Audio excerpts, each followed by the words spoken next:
Welcome to the Direct Farm Podcast, the weekly listen for farm selling direct. We'll talk about the 4 levers for farm success, which are quality, brand, price, and convenience. We'll hear from outside industry experts and producers like you to delight your customers, save time, and to increase your direct farm sales and business. We're glad you're here. Welcome to the Direct Farm Podcast. We've got a terrific conversation for you today with Cattleman U, an educational platform promoting growth, expert knowledge, and producer improvement for farmers and ranchers. I am delighted to welcome Karoline Rose, founder of Cattleman U, with us today. Welcome, Karoline. Thank you. Thanks so much for having me. Thank you so much for joining us today. So I guess to get things started here, I just want for you to share just a little bit more about Cattleman U. Tell us about the organization, your history, and your mission. Absolutely. So Cattleman U is an educational platform for all cattlemen. So pretty much anyone in agriculture is perfect for Cattleman U. And the goal of the platform was to reach the next generation or the first generation, to give them the knowledge or the tools at home while they're in the tractor, while they're driving up and down the road. When I first developed the idea, I realized that agriculture is actually backwards. So when a new engineer comes to an engineering firm, they're the ones, the next few years, they go to the conferences, they do the networking. And when my older brother came back to the ranch, as soon as he was back, my dad started to leave and go to the conferences and do the networking. My dad had hustled, for 30 years waiting for my brother to come home. My brother came home, and then my dad was able to take a step back and start attending things again. And so I thought, how are we expected to have these productions and these businesses grow if by the time we can get education into them, they're already past, the next generation has started? And so it just really got me thinking, conferences are great, and we'll talk about it a little later, but we have an in-person conference too. But what we really need is education at home that's solid knowledge, not random Google searches, right? People that they know, like, and trust, and that are leading the industry, that they can watch and rewatch at any time. I mean, they can watch it, in the tractor, or listen to the presentation, and then maybe go home and sit down with their dad or their uncle or their spouse and say, can we watch this again? I really thought this was great, and I thought it was something we could implement. So that's the history behind it. And so it's a community of education for anyone in production agriculture. And it is something that every single month we have a different topic, and we bring in experts. So we always say from the K Rose team, we want to learn alongside you. So we bring in experts to teach and to give presentations. And then there's workbooks and some other things like that. And so it's a community for all cattlemen is our motto. I love how you touched on just your passion in this area and how it started with your family, because I think sometimes you lean into your passions from looking at your family and knowing that, you saw that there was a problem, but you found a solution to it. And providing these educational resources, I think, to your point, is so huge, because it's more than just having a product, but how do you market that product? How do you price that product? How do you deliver it to your consumer? So over the years, or I guess over this past year, how would you say that Cattleman U has evolved? Because I know a lot has changed just within even this past year. Yeah, so we launched it in September of 2020. So we were preparing in August of 2020. And of course, we were really in the COVID pandemic then. And what I saw is that it was even easier to kind of hole up in your house. And so I wanted a way that we could bring this education to every household. The one thing that we didn't have when we first started that we have now is the ability to download the content and to watch while they're driving or when they don't have service. So that was a huge game changer for our members and the community. Was they don't have to have internet to be able to participate. And so I know several of our members, drive truck on the side, or in the summer they're, in a tractor every day. And so they can download the audio and listen. And so that's really, really helpful. The other thing is we just continue to bring new speakers and educators. And That's the thing. People say, well, you can have this platform for a year or something, you're going to be out of speakers. But we're not. There's always something new. There's always something to bring to the table. And the other thing is that's kind of unique about our platform is we let people know that in a session, so in a month with a topic, you actually might have presentations that contradict each other. So someone might talk about cover crops and the other person might not be a believer in cover crops. And that's our goal. Our goal is not to tell you how to do your production. Our goal is to supply you all of the options so you can make an educated, well-informed decision and you can hear all of the different ways that you can do something before you get started. So we want to remove that entry, that barrier entry. And so there's going to be definitely people inside the platform who teach on different things. And that's great. We want, like, this is, not a political, we're not telling you how to run your platform. Like, we just want to give the education and allow our customers and members to do what's best for them. And as their business grows, that might change. I mean, they might try something this year and decide it didn't work and take a different approach at something. So that's really important to us as well. And I think touching on going back to community and how important that is. And I'm sure, surveying your members or kind of being on the pulse of what is helpful to your members, what resources, you want to keep pushing or kind of focusing areas of focus there. What challenges would you say are kind of a common thread or a common theme for some of these farmers and ranchers? Yeah, the two that I see is the confusion between a lifestyle and a business. And for a lot of them, that's generational, right? And for some reason in production agriculture, and it's because we're human, but in production agriculture, if someone goes out of business, it's an emotional decision. It's very sad. In the industry, we talk about, what's going to happen to the land? But in the restaurant world, if the restaurant down the street serves terrible food and they can't make it work and they go out of business, we know that's the life cycle, right? And so sometimes in production agriculture, we get so tied up in it being a lifestyle that we forget that it's a business. And I see a lot of that conversation happening. We've never run our books this way. We don't have payroll. We've just had an account. We're not legally set up. And so I see that where we're taking and encouraging our members to take it from a lifestyle to a business. We're lucky that it's a lifestyle, right? I grew up on a 3rd generation ranch, but it has to make money and it has to be a business. And so that transition is something we're seeing a lot of members go through. And then, of course, we're doing what Grandpa always did, or generations who are not open to change, but they're still involved in the operation. The younger generation wanting to try something and keep hitting a brick wall with no's. And so that's the other challenge that I really see right now is how can we encourage, our parents, our grandparents. I mean, some of these people even have their great grandparents, still involved in the operation. How can we encourage and bring the resources needed to help them change their ways so that the business can grow and evolve? Yeah, I think that's so critical, especially in this time as, a lot of farmers are looking into how can I make this more convenient for me as a farmer, but also for my buyers too, because there's the double side to that. What would you say in addition to, you mentioned the resources, the focus on education. Tell us just a little bit more about how Cattleman U tackles some of these challenges and how you help your members kind of take their business from that hobby farm to an actual, fully functioning business.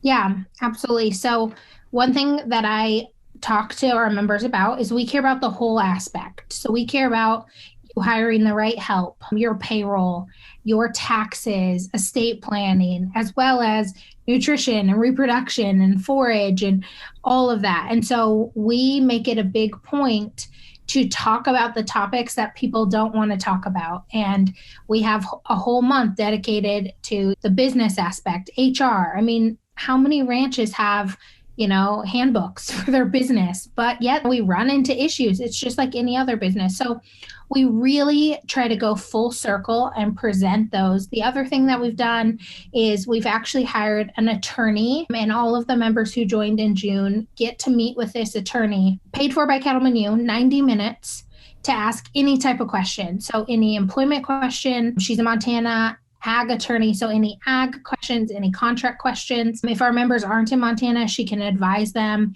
But of course, laws are different, across states. And so that was something that was really important to us, is how can we supply resources? How can we partner with the right companies that they get more than just the nutrition side? The stuff that's really obtainable and easy to grasp on is great to teach, and we love teaching about that, but also the bigger picture stuff. So we make sure that we provide trainings and encouragement and support staff in some of those areas that are more businessy than, nutrition or reproduction or forages.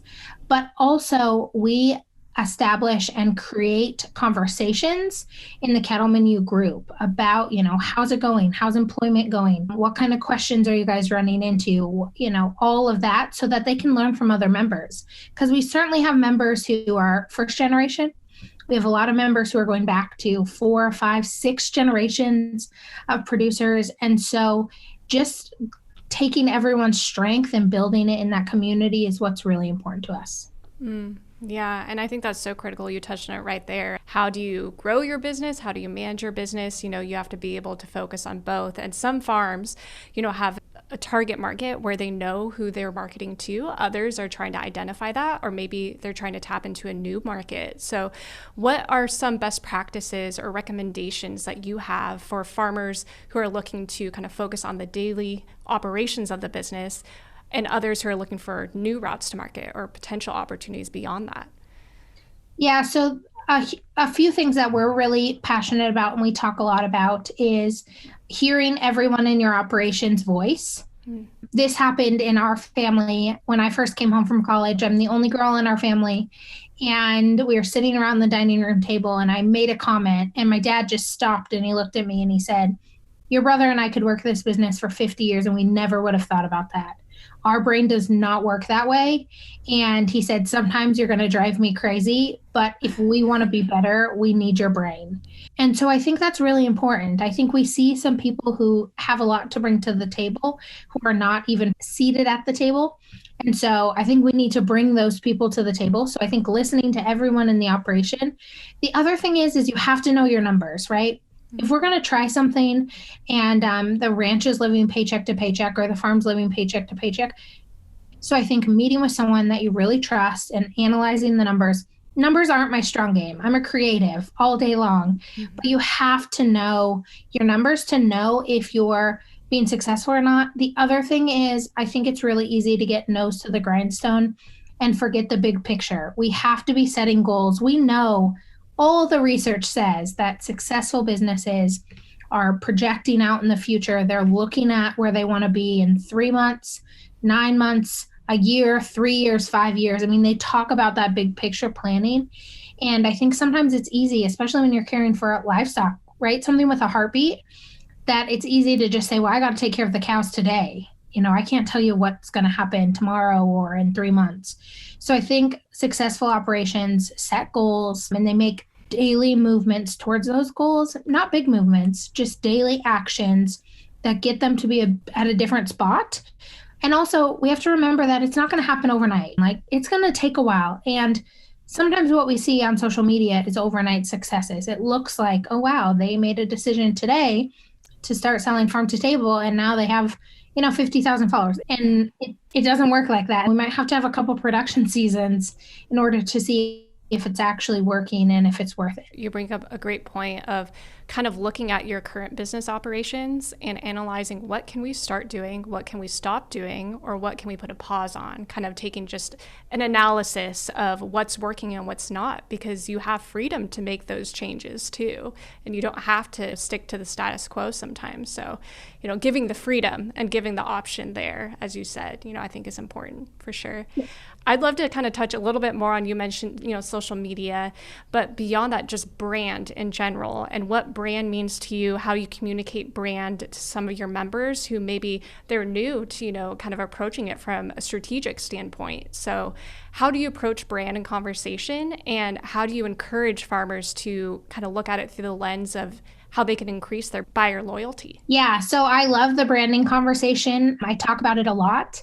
A good chunk of our customer base outside of Cattleman U are seed stock producers.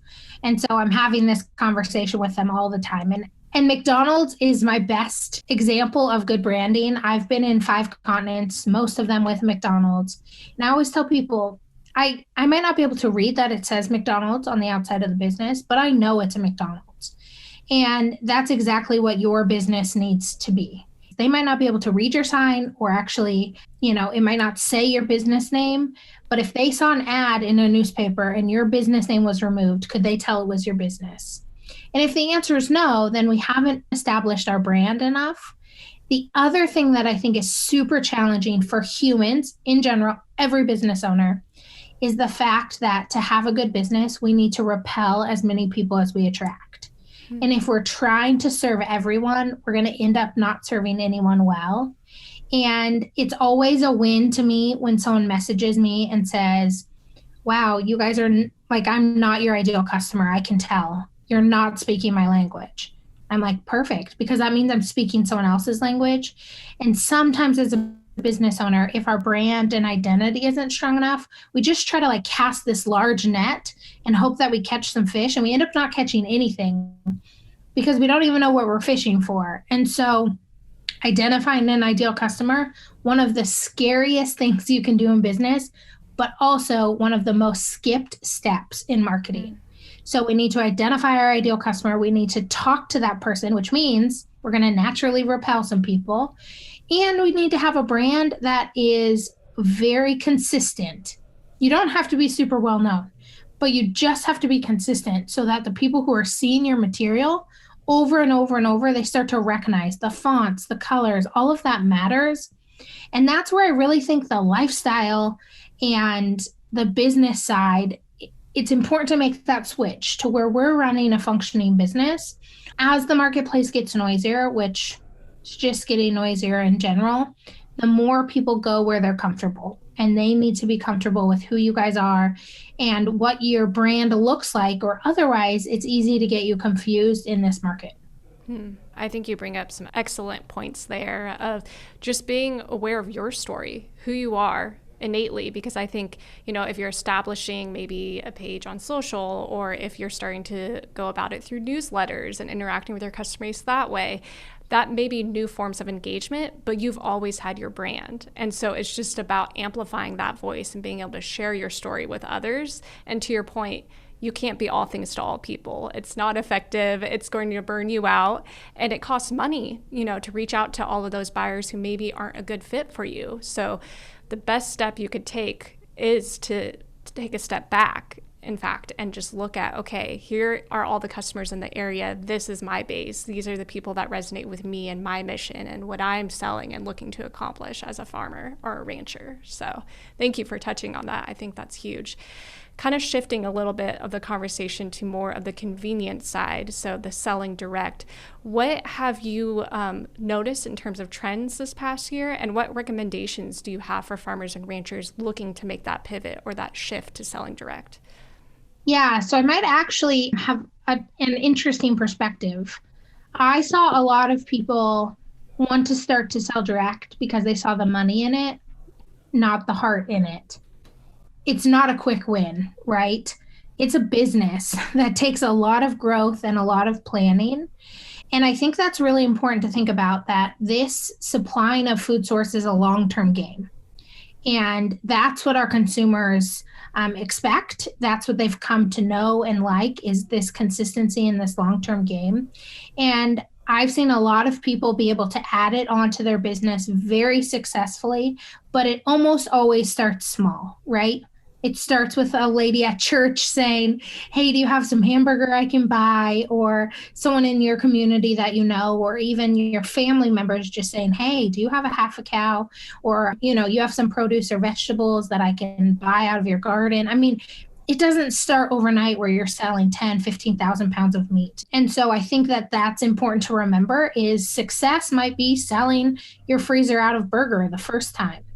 The other thing that I saw is, because of how you feed, especially on the livestock side, right? We're seeing it be a long-term game as far as producing the product. We go through seasonalities, right? Where we'll have tons of product and then it seems like no product and then tons of product. And so I always tell people, to be clear is to be kind. Sure, you might be out of product, but our consumers are really understanding as long as we're having an honest conversation with them. I think the unique thing about producing food is we need all types.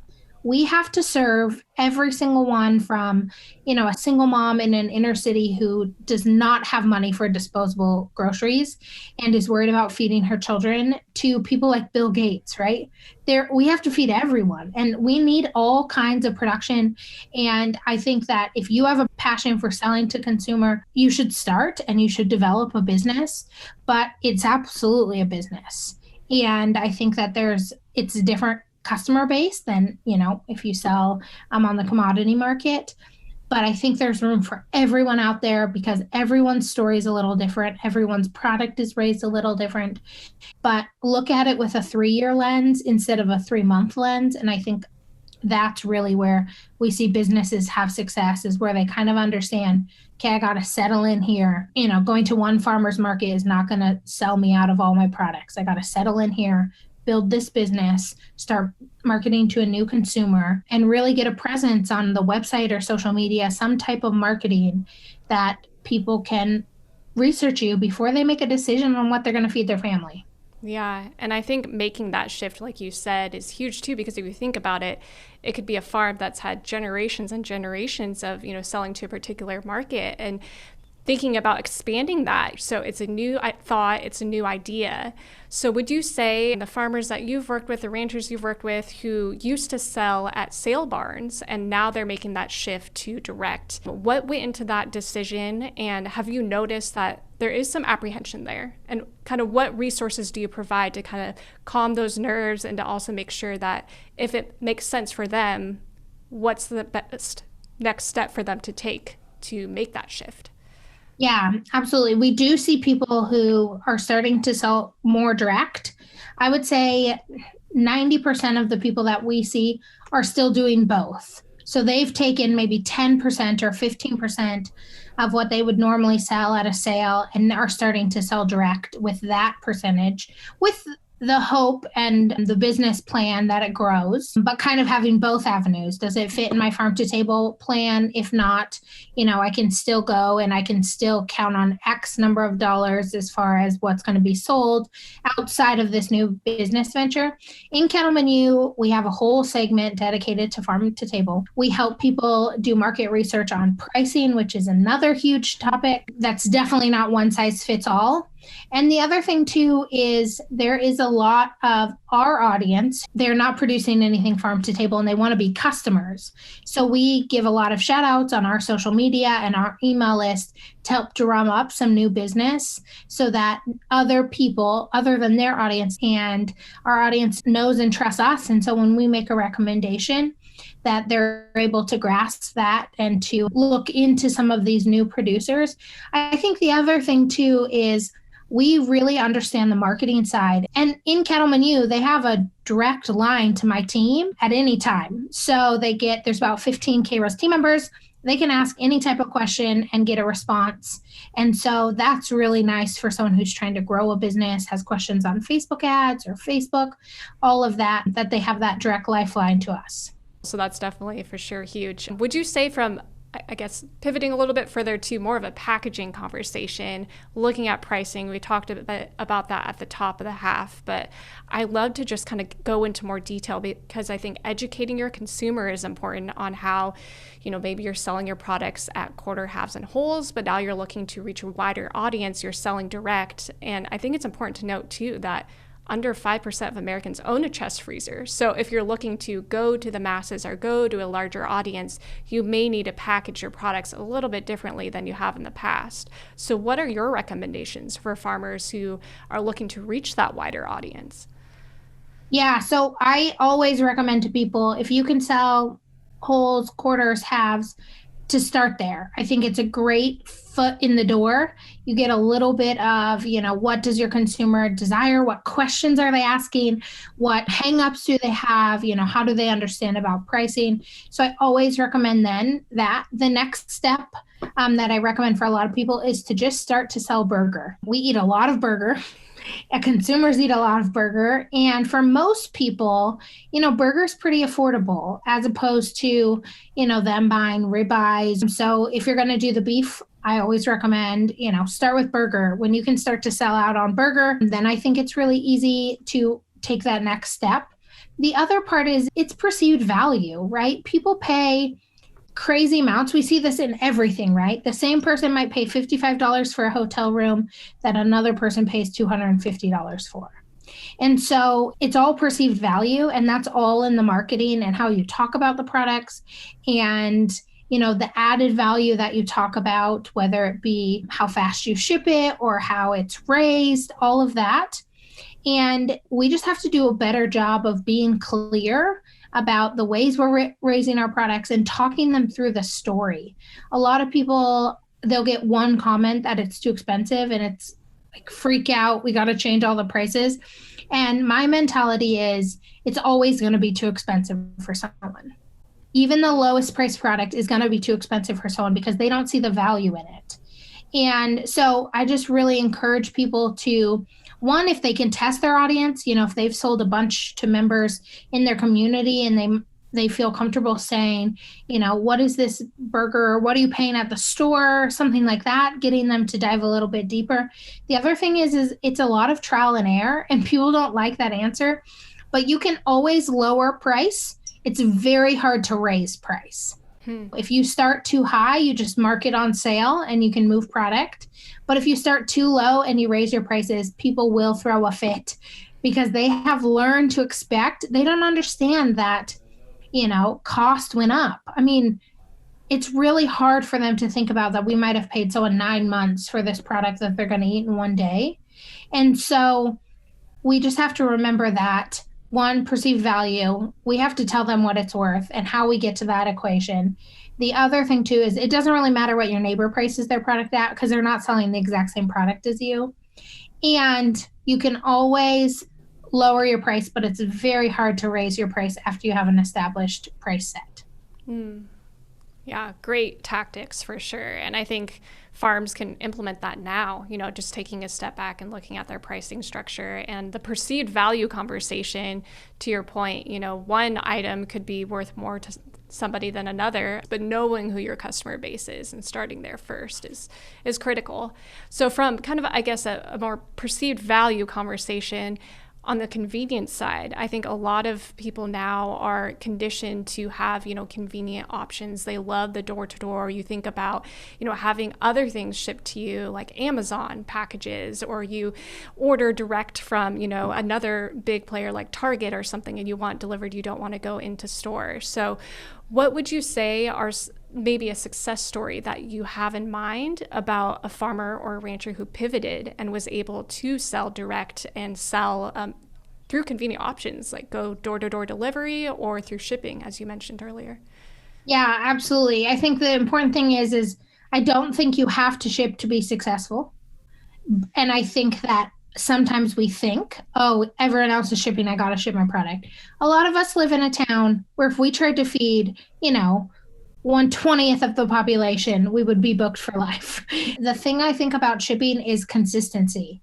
And so the businesses that I see that have done really well, they always ship on a Tuesday. So orders have to be in by Friday. Whatever it is, it's super consistent, so you know your product. The other thing is their packaging really tells a story. It's not just a brown box with meat inside. There is confetti, or there is notes, or there's postcards, or there's recipes. And there's sometimes, handwritten thank you notes, or we knew it was your birthday, so we threw in an extra pound of meat. I mean, whatever it may be, that package has to be equally as exciting as the meat inside the product inside, in order for them to really kind of get this thrill and make it an event in these people's lives. And so I think that's really important.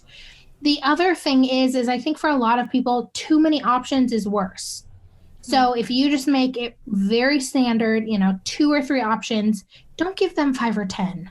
People have a hard time picking what Netflix show they're going to watch. Don't give them too many options. And, what's our bestseller? Make sure you label that. What works for your first time order? Make sure you label that. All of that. And I really think that people expect that convenience. Sometimes I like it, right, where we can just order things online. But I do see, why a farmer's market is so great is we get to talk to our consumer and things like that. And I think that all factors in the perceived value. So if you do offer shipping, if you do offer delivery, you can pass that cost on to your buyer. And if they're willing to pay for it, then that's, confirmation that that they're willing to pay for that convenience, that it's worth it. So I think it's kind of having, like you said, those honest conversations, having that transparency, and starting at a price that makes sense for the quality of your product, but not trying to change it over time, because buyers love consistency. So I think, kind of in closing, I'd love to just hear what you would say would be maybe the most beneficial aspect to membership for Cattleman U. I know there's a lot of different benefits to membership. You're building out the program, you've surveyed your members, and things are changing and evolving, and all the great content you have. But if you had to pick one thing that is a common thread, what would you say would be that beneficial aspect you've heard from your farmers?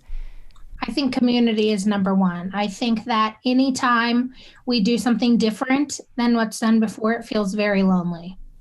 And so the Cattleman U members have mentioned that they love to know that there's other hungry people around them. And they sort of feel like it sets them apart, because they know that everyone in Cattleman U has this hunger and this thirst for knowledge and education. And so it's a different class than just, meeting down at the local sale barn or something like that. They feel that everyone's driven and everyone is planning big things and big changes. And also, we have this mentality in the community that there's no dumb questions. If we don't feel comfortable asking questions with movers and shakers, then change is never going to happen. And so we've made that very clear to our audience. Any and all questions are welcome. We want you to be comfortable in this community and trust the members. And so I think the community is a huge aspect. And one thing that most of our members comment on is how much they learn from other members. And that's huge, I think, too, of learning from your peers, being able to, bring in maybe an industry expert in a subject matter, but having farmers speak to farmers, ranchers speak to ranchers, to share their own experience and show this is why it's working, or this is what I've learned, and to be able to apply that to your own situation. But you can always learn something from someone else's experience, too. Absolutely. So for those who are interested in joining Cattleman U, what steps do they need to take to sign up? So the next time we'll launch Cattleman U is in December. We just picked dates in December. And so if you go to cattlemanu.com, you can sign up for the waiting list. And there's always a benefit to signing up to the waiting list. Sometimes we offer a discounted membership or a surprise session in there to people who signed up. So the next time you can join the membership is in December. And the best place to be is on the waiting list, and then making sure you're opening those waiting list emails so that you don't miss anything. Mm-hmm. Awesome. Well, thank you so much, Karoline, for joining us. Before we close, I'd love to just hear if there's any final piece of advice that you have for farmers, and also what's next for Cattleman U. Absolutely. I think the advice that I talk to young business owners and farmers and ranchers is there's room for all of us. So we need you. Your brain thinks differently than anyone else's. And so what makes you different is what makes you great. And I don't want people to think the market's ever saturated. We need every type of business. Community over competition. We need community. We need people alongside us in this world. And it's such a great honor to feed people. Sometimes I have to take a step back and just remember that people are making nutritious decisions based on what I'm raising. And I think that's an incredible thought, and something that is really an honor that we get to be a part of people's, 3 to 10 times a day, their decision of what they're going to eat or snack on just seems to be such an honor. And so I just want to encourage people that we need you, we need what you bring to the table, and we need the way you think and raise things. And then the big thing for Cattleman U is we have up until November planned and announced. We will announce the next round of speakers. So December through June, that will be announced by the end of the month. So I love putting together speakers and topics and seeing just how we can serve people. So if any listeners are interested in joining Cattleman U and there's a lesson that they really want to be taught, or someone they want to hear from, they can send in suggestions. We do our best to get them in so that they can hear from experts that they already know, like, and trust. That's great. I think being on the pulse of your membership, seeing what works for them, or, areas of improvement as well. So that's awesome to hear. Well, I want to extend my thanks to you, Karoline, and all of the farmers involved at Cattleman U and ranchers as well. Here at Barn to Door, we are delighted to serve ranchers and farmers in all 50 states, helping them grow and be successful selling direct. For more information on Cattleman U, you can visit cattlemanu.com. And to learn more about Barn to Door, including access to numerous free resources and best practices for your farm, you can go to barntodoor.com/resources. Thank you for tuning in, and we will see you next week.